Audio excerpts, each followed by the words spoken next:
చీకటి అయితే చంద్రుడు రాజు, తెల్లవారితే సూర్యుడు రాజు. ఒక్కరోజే ఒకరిది కానప్పుడు అన్ని రోజులు మనవి ఎలా అవుతాయి?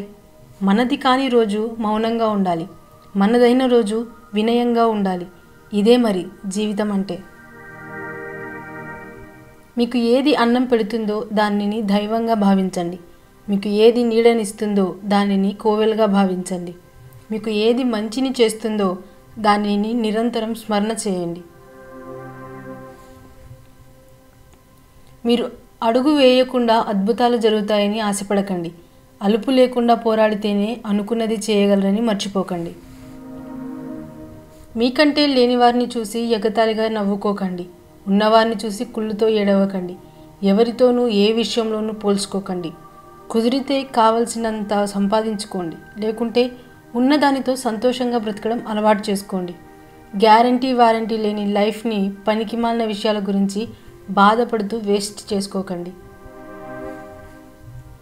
మీ పిల్లలకు సంపదను పెంచడం కాదు, సభ్యత సంస్కారాలను పంచండి. ఈ సొసైటీ దృష్టిలో మంచి చెప్పినవాడు ఎప్పుడూ చెడ్డవాడే, చెడు చెప్పినవాడు ఎప్పుడూ మంచివాడే. ఎలాగంటే కాటు వేసే పాములకే పాలు పోస్తారు, కానీ మనకు నీడనిచ్చే చెట్టుకు మాత్రం కనీసం మంచినీళ్ళు కూడా పోయరు. మన దగ్గర లేని వాటిపై అత్యాశ, మన దగ్గర ఉన్న వాటిపై నిర్లక్ష్యం రెండూ ప్రమాదమే. జీవితం అసంతృప్తిగా సాగడానికి ఇవే ప్రధాన కారణాలు. అద్దె కట్టేటప్పుడు సొంతింటి విలువ, ఆకలేసినప్పుడు అన్నం విలువ, ఉద్యోగం లేనప్పుడు డబ్బు విలువ, విడిపోయినప్పుడు ప్రేమ విలువ, దూరమైనప్పుడు మనిషి విలువ, జాగ్రత్త లేనప్పుడు జీవితం విలువ తెలుస్తుంది. ప్రతిదాని విలువ టైం వచ్చినప్పుడే తెలుస్తుంది. ఫ్రీగా దొరికే ఆక్సిజన్ని కూడా హాస్పిటల్లో ఖరీదుకే అమ్ముతారు. ఈ సమాజంలో మనస్ఫూర్తిగా మాట్లాడే వారి కంటే మనసుకు ముసుగు వేసుకొని మాట్లాడే వాళ్ళే ఎక్కువ. నువ్వు విడిచిపెట్టాల్సిన 5 లక్షణాలు: అందరినీ సంతృప్తిపరచాలి అనుకోవడం, అనవసరంగా ఎక్కువగా ఆలోచించడం, నిన్ను నువ్వే కించపరుచుకోవడం, మార్పుకి భయపడడం, గతంలో జీవించడం. మీకు కోపం 10 రోగాలను తెచ్చిపెడితే మీ చిరునవ్వు 1000 రోగాలను నయం చేస్తుంది. గంధపు చెట్టు తనను నరికే గొడ్డలికి కూడా పరిమళాన్ని ఇస్తుంది. అలాగే మంచి వ్యక్తిత్వం ఉన్నవాడు తనను తాను దూషించే వారికి కూడా మంచే చేస్తాడు. ఒక ఆడది 10 మందిలో పనికి వెళ్ళింది అంటే తాను బలహీనపడింది అని కాదు, తన కుటుంబానికి ఆర్థిక తోడ్పాటును అందించడానికే. కాబట్టి ఆమెను హేళన చేయకుండా ఒక తల్లిగా, చెల్లిగా భావించండి. మీరు చేసే చర్చ మీ విజ్ఞానాన్ని పెంచుతుంది. మీరు చేసే వాదన మీ అజ్ఞానాన్ని సూచిస్తుంది. అప్పటి కాలంలో ఇరుగు పొరుగు వారు కూడా కుటుంబ సభ్యులుగా ఉండేవారు. ఇప్పటి కాలంలో కుటుంబ సభ్యులే ఇరుగు పొరుగు వారిలా మారిపోయారు. చేతిలోని గీతల్ని నమ్మకండి, ఎందుకంటే చేతులు లేని వారికి కూడా గొప్ప భవిష్యత్తు ఉంటుంది.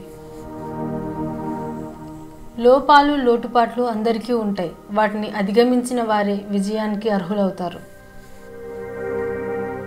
10 మంది మంచి కోసం ఒకసారి తల వంచినా తప్పు లేదు, కానీ ఒకరి మెప్పు కోసం మీ వ్యక్తిత్వాన్ని ఎప్పుడూ తాకట్టు పెట్టకండి.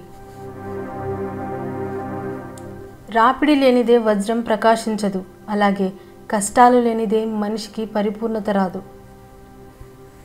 మంచివారి దగ్గరకు సంపద నిదానంగా చేరినా శాశ్వతంగా ఉండిపోతుంది. చెడ్డవారి దగ్గరకు సంపద తొందరగా చేరినా వెంటనే వెళ్ళిపోతుంది. ఎవరి బుద్ధి ఆపదలో కూడా పతనం కాదో అటువంటి వాళ్ళే ఆపదల నుండి సునాయాసంగా బయటపడతారు. ఎప్పుడు ఏం జరుగుతుందో అన్నది మన చేతిలో లేదు, కానీ ఎప్పుడు ఎలా ప్రవర్తించాలో అన్న విజ్ఞత మాత్రం మన మస్తిష్కంలో ఉండాలి. నువ్వు కష్టాల్లో ఉన్నప్పుడు అందరూ నిన్ను అవమానిస్తారు, హేళన చేస్తారు. కానీ నువ్వు విజయాన్ని సాధించిన రోజున అందరూ నిన్ను ఎత్తుకొని ఊరేగిస్తారు. ఇదే లోకం తీరు. గెలిస్తే ఎవరికీ సమాధానం చెప్పాల్సిన అవసరం లేదు, కానీ ఓడిపోతే నీ సమాధానం వినడానికి కూడా ఎవరూ సిద్ధంగా ఉండరు. మీ కల యొక్క ఫలితం ఒక మహావృక్షం అయితే ఆ కల నిజం చేయడానికి నీ కష్టాన్ని ఆ వృక్షానికి ఉన్న ఆకుల మధ్యలో నిద్రపోయేలాగా చూడు. తెలిసింది చాలా, తక్కువని భావిస్తూ ఎప్పటికప్పుడు కొత్త విషయాలు తెలుసుకోవడానికి ప్రయత్నిస్తూ ఉండడమే జ్ఞాన సముపార్జనకు నిజమైన సూత్రం. వ్యక్తిత్వానికి మించిన అందం లేదు, సాధనకు మించిన అదృష్టం లేదు, ప్రేమకు మించిన తోడు లేదు, ప్రతిభకు మించిన ధనం లేదు, విజయానికి మించిన ఆనందం లేదు, ధైర్యానికి మించిన శక్తి లేదు, త్యాగానికి మించిన గొప్పతనం లేదు. ఎవరు ఎంత అందమైన వేషం వేసినా కాలం వారి వారి నిజస్వరూపాలను, గుణాలను ఎప్పుడో ఒకప్పుడు ఏదో ఒక విధంగా బయటపడేలా చేస్తుంది. ఉన్నది ఉన్నట్టుగా చెప్పే వాళ్ళని వదిలేస్తాం, లేనిది ఉన్నట్టుగా చెప్పే వాళ్ళని నమ్మేస్తాం. నిజానిజాలు తెలుసుకునే లోపలే నిజంగా అభిమానించే వారిని కోల్పోతాం. నీకు మర్యాద దొరకని చోట నువ్వు కాలికి వేసుకునే చెప్పులనైనా వదలకు. అనవసరమైన ఆలోచనలను ప్రారంభంలోనే అణచివేయకపోతే నువ్వు నీ మనశ్శాంతిని కోల్పోతావు. కొంతమంది నువ్వు చెప్పే మాటలు ఇప్పుడు పట్టించుకోకపోవచ్చు, కానీ ఏదో ఒకరోజు మాత్రం ఖచ్చితంగా గుర్తు చేర్చుకుంటారు. 100 పేజీలున్న పుస్తకంలోనే తప్పులున్నప్పుడు 100 సంవత్సరాల జీవితంలో అనేక తప్పులు ఉంటాయి. చదువుకుంటూ సరిదిద్దుకోవాలి, సరిదిద్దుకుంటూ చదువుకోవాలి. అది పుస్తకమైన, జీవితమైన. ఒక్కసారి ఓడిపోయి కూడా తన అనుభవాన్ని ఉపయోగించుకోలేని వాడు మూర్ఖుడు. ఒకసారి ఓడిపోయి తన 2వ ప్రయత్నంలో గెలిచేవాడు సామాన్యుడు. ఇతరుల అనుభవాన్ని ఉపయోగించుకొని గెలిచేవాడు మేధావి. ఎటువంటి అనుభవం లేకపోయినా గెలిచేవాడు జ్ఞాని. అయితే మనం జ్ఞాని కాకపోయినా పర్వాలేదు, కానీ మేధావిగా ఖచ్చితంగా ఎదగండాలి. నారు పోయకుండా నీరు పెట్టకుండా పెరిగేవి రెండు. ఒకటి పొలంలో కలుపు, రెండోది మనిషిలో అహం. ఒకదాని వల్ల పొలం నాశనం అయితే రెండో దాని వల్ల మనిషి నాశనం అవుతాడు. నువ్వు భరించే కష్టమే నిన్ను వరించే విజయం.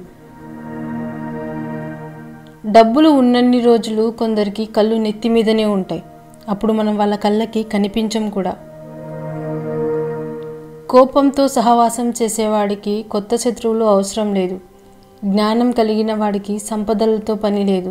దయ కలిగిన వాడికి ఏ ఆయుధంతో పని లేదు. మనం బ్రతకడం వేరు, జీవించడం వేరు. బ్రతకడంలో ప్రాణం మాత్రమే ఉంటుంది, జీవించడంలో సంతృప్తి, అనుభూతి ఉంటుంది. నిద్రపోనివ్వని, సర్దుకుపోనివ్వని ఆలోచనలు యుద్ధంతో సమానం. నేను అర్థం చేసుకునే వాళ్లకు ఏదైనా చెప్పొచ్చు, కానీ ప్రతి చిన్న విషయానికి అపార్థం చేసుకునే వారికి ఏది చెప్పకపోవడమే మంచిది. ఉన్నత లక్ష్యాన్ని సాధించే క్రమంలో తాత్కాలిక ఆనందాలను త్యాగం చేయవలసిందే. మాటలు రానివాడే కాదు, మనీ లేనివాడు కూడా లైఫ్లో చాలా సందర్భాల్లో మౌనంగా ఉండాల్సి వస్తుంది. 4 మాటలు కోపంగా తిట్టే వాళ్ళని నమ్మొచ్చు, కానీ తీయగా మాట్లాడే వాళ్ళని ఎప్పుడూ నమ్మకూడదు. నమ్మించి గొంతుకొస్తారు. ఎదుటివారు హేళన చేస్తున్నారు, ఎప్పుడు కుంగిపోకండి. మీరు చేసే పని సరైనది అయ్యి మీకు నచ్చితే చాలు. అందరికీ నచ్చాల్సిన అవసరం లేదు. ఎంత కష్టం వచ్చినప్పటికీ నీలో నువ్వే ఓదార్చుకోవడం నేర్చుకో. ఎందుకంటే నీ కష్టాలు చూసి నవ్వుతారు తప్ప నా అని ఎవరూ దగ్గరికి రారు. అహంకారం దృష్టించి చీకటిని ఛేదించడం ఎవరికీ సాధ్యం కాదు. ఒకరి జీవితంలో నువ్వు ఎంత ముఖ్యమనేది వాళ్ళు నీకు ఇచ్చే సమయాన్ని బట్టి తెలుస్తుంది. పక్క వ్యక్తి జీవితంలోకి తొంగి చూసి 10 తప్పులను వెతికే వాళ్ళు జీవితంలో 100 తప్పులున్నాయనే విషయాన్ని గాలికి వదిలేస్తారు. కళ్ళతో చూడనివి, చెవులతో విననివి ఎప్పుడూ నమ్మకండి. ఇతరులకు చెప్పకండి. ఎందుకంటే కొంతమంది చెప్పే మాటల వల్ల కొన్ని స్నేహాలు చెడిపోతాయి, కుటుంబ బంధాలు తెగిపోతాయి.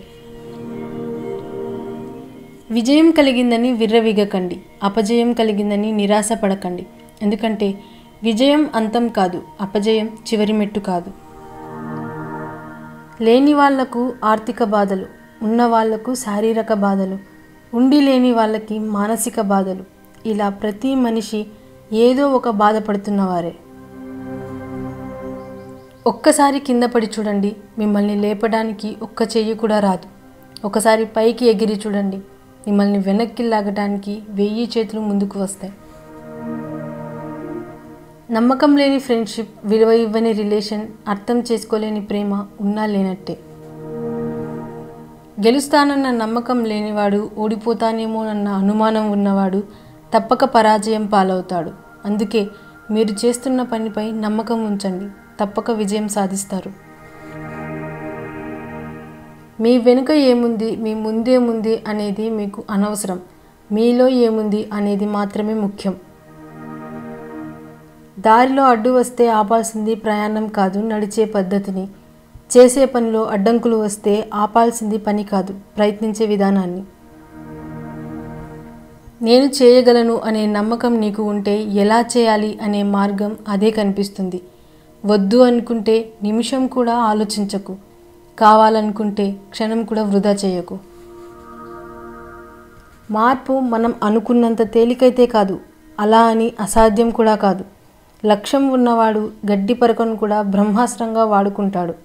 నిర్లక్ష్యం ఉన్నవాడు బ్రహ్మాస్త్రాన్ని కూడా గడ్డి పరకలా వాడుకోలేడు. ఏదైనా ఆపేద్దామని అనిపించినప్పుడు ఒక్కసారి ఎందుకు మొదలు పెట్టావో ఆలోచించు. చివరి ప్రయత్నం అంటే చివరిసారి చేసే ప్రయత్నం కాదు, మొదటిసారి గెలిచే ప్రయత్నం. మంచి సమాజం నిర్మించడం కోసం లక్షలే కాదు, మంచి లక్షణాలు కూడా కావాలి. ఆలోచనలకి అందిన అన్ని ఆశలు చేతికి కూడా అంతే బాగుంటుంది. పెద్దగా ఆలోచించు, చిన్నగా మొదలుపెట్టు. ఒకే రోజులో గొప్ప స్థాయికి ఎదగలేవు. ఓర్పికగా ఉండు, మార్పు అదే వస్తుంది.